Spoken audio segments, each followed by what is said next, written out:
Carigara Vocational National High School, Carigara Leyte. Sila po yung mga examinees natin na mga grade 12.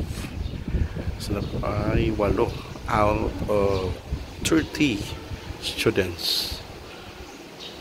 So, I hope na po tayong makakuha nitong mga estudyante mula ko dito sa school nila. And first time natin na napuntahan at natin nabisita at nabigyan ng talk sa ating mission ng vocation campaign.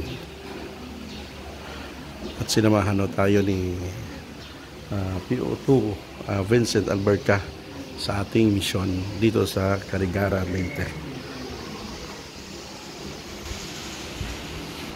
So this is Pansit. Thank you so much.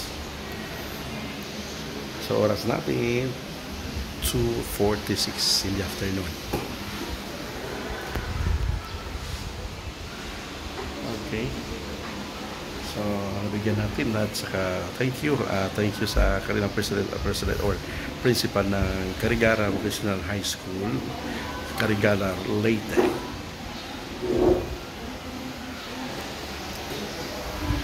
So napakaseryoso lahat. Ayan o.